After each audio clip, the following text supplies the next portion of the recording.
The forgotten fear. The Grand Council chamber had seen thousands of debates, but none like this. Ambassador Zelrix of the Thorn Collective stood at the central podium, his crystalline form refracting the chamber's soft light into dancing patterns across the curved walls. Around him, representatives from 47 species watched in varying states of attention. Some curious, others bored, a few openly hostile. "Honored Council," Zelrix began, his voice resonating through the translation matrices. "I stand before you today to challenge a law that has outlived its purpose. For 300 cycles, humanity has been barred from joining our alliance. 300 cycles of isolation based on a single incident. I say this is not justice. This is fear masquerading as wisdom." Murmurs rippled through the chamber. The younger delegates nodded in agreement. They had studied the old records, read the sanitized reports. To them, the human ban was a relic, an embarrassing stain on the Council's otherwise progressive history. "The humans have changed," Zelrix continued, warming to his argument. "They've built a peaceful society. They've reached out to us with open hands. They've even shared their cultural archives, their art, their music. Are we so paralyzed by the past that we cannot see the present?" From the elevated seats reserved for senior members, a weathered voice cut through the growing applause. "You were not there." The chamber fell silent. All eyes turned to the speaker, a figure so ancient that many of the younger delegates had forgotten she still attended sessions. Archivist Kustar of the Vein draped herself across her designated platform, her serpentine body coiled with the careful precision of extreme age. Her 6 eyes, clouded but still sharp, fixed on Zelrix. "You were not there," she repeated, each word deliberate. "None of you were. You read reports written by those who survived. You studied data cleaned and categorized for your comfort. But I was there. I stood on the bridge of the Harmonious Accord when we made first contact with humanity." Zelrix's crystalline surface dulled slightly, the Thorin equivalent of a nervous swallow. "With respect, Archivist, we acknowledge the incident was unfortunate. But surely, after 3 centuries, sit down, child." The command carried such weight that Zelrix found himself lowering into his seat before conscious thought could intervene. Kustar uncoiled slowly, her body rising until she towered over the podium. Despite her age, despite the tremor in her scales, she commanded the chamber with the authority of lived experience. "You want to lift the ban?" she said softly. "You think us cruel, paranoid old fools clinging to ancient prejudice. Perhaps you're right. Perhaps 300 cycles is long enough, but before you vote, before you make this decision, you will hear the truth. Not the sanitized version.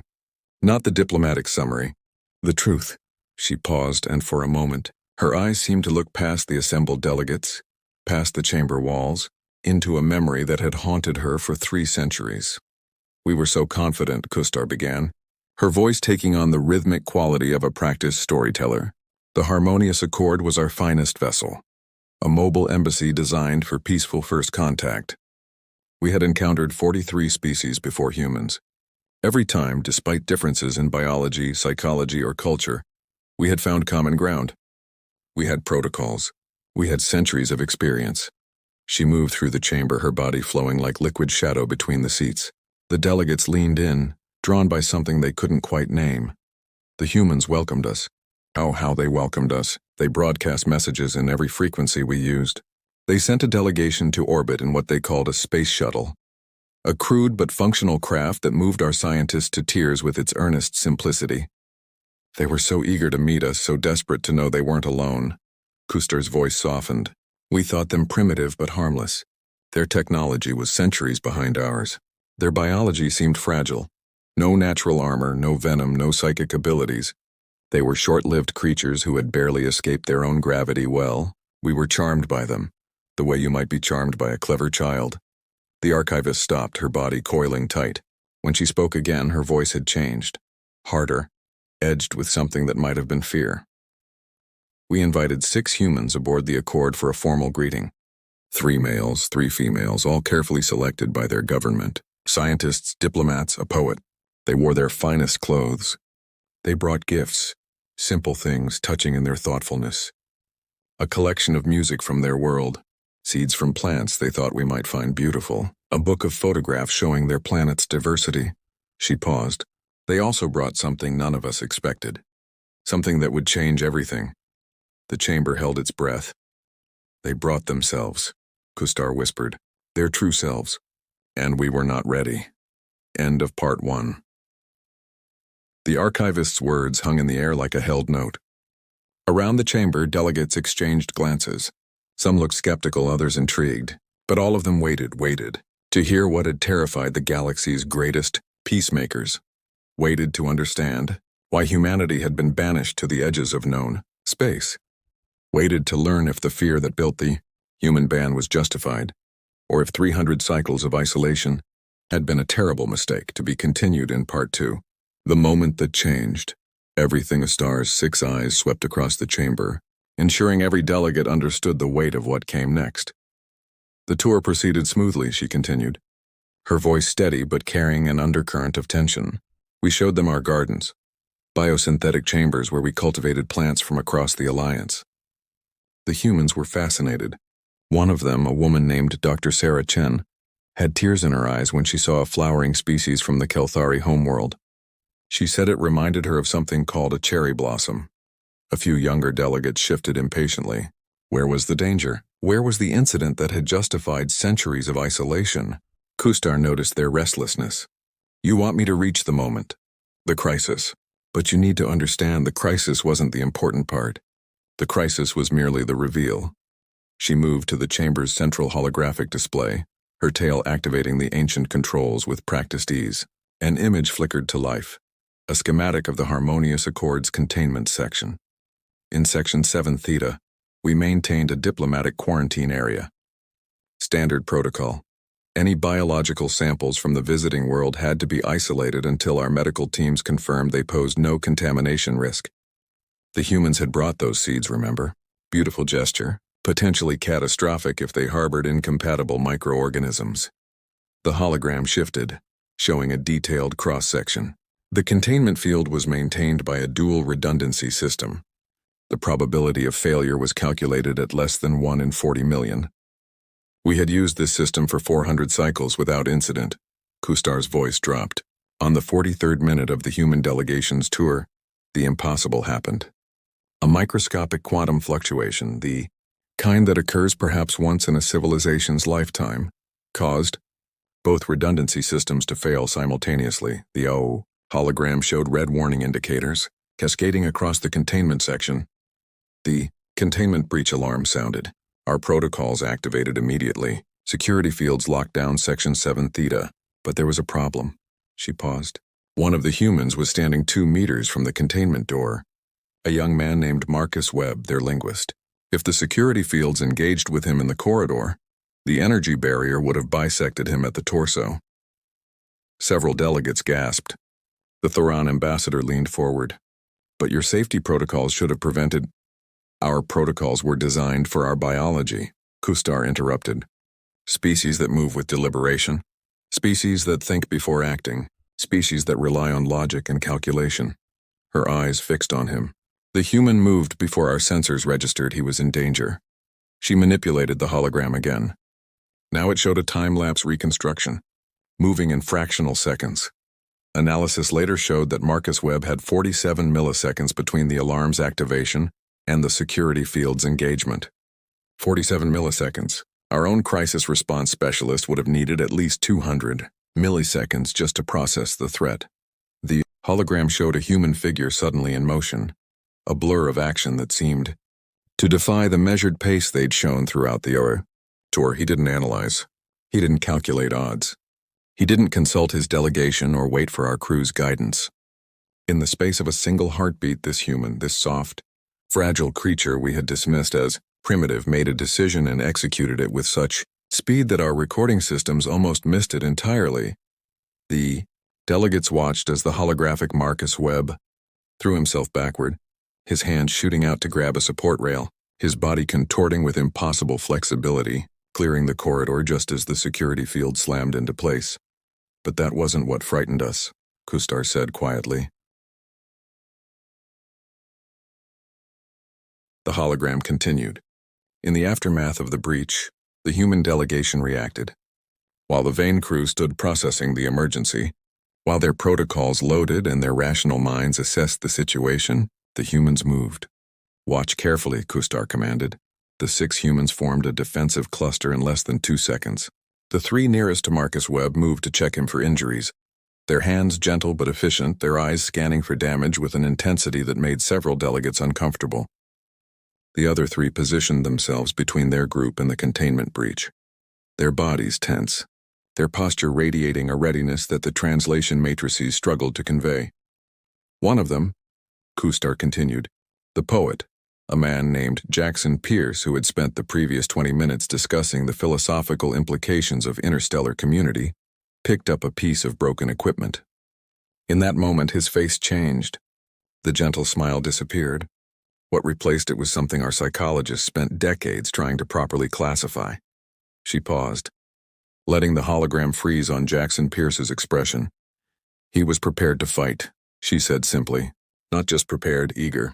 In the span of a heartbeat, this creature who wrote poetry about the beauty of connection transformed into something that our evolutionary psychologists recognized from their studies of predator species.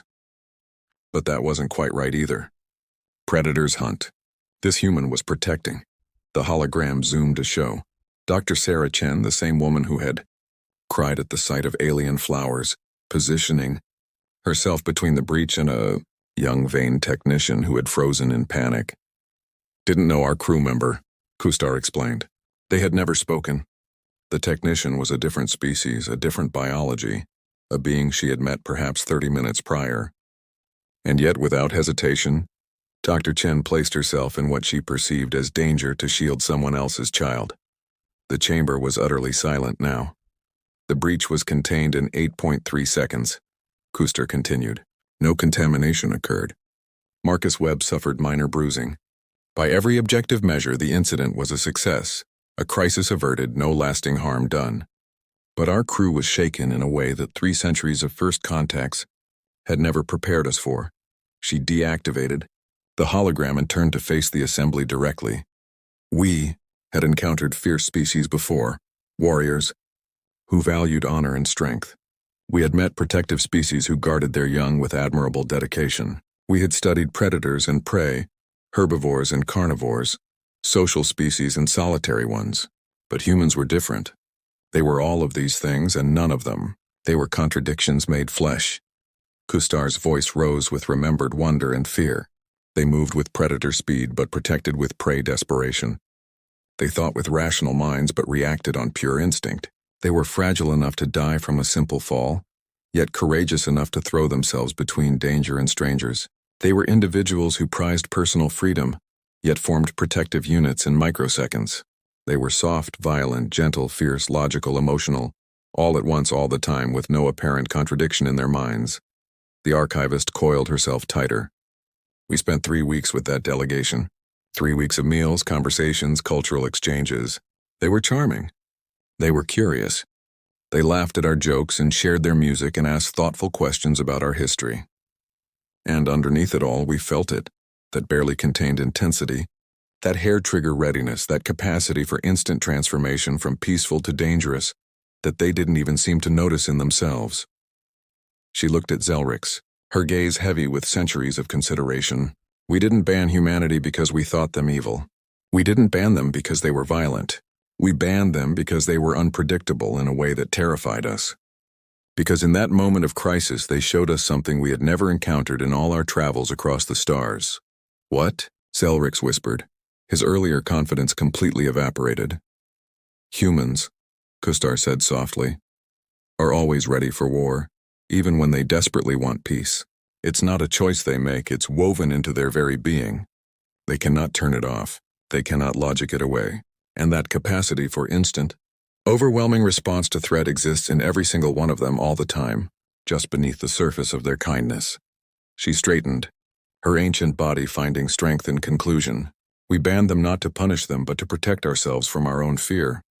Because we realized that if humanity ever decided we were the threat, if they ever turned that incredible instinctive intensity against the Alliance, we would have perhaps 47 milliseconds to regret our mistakes. The chamber remained silent for a long moment. Then, slowly, Ambassador Zelrix rose. Archivist Kustar, he said carefully, with respect, is this not precisely why we should end the ban?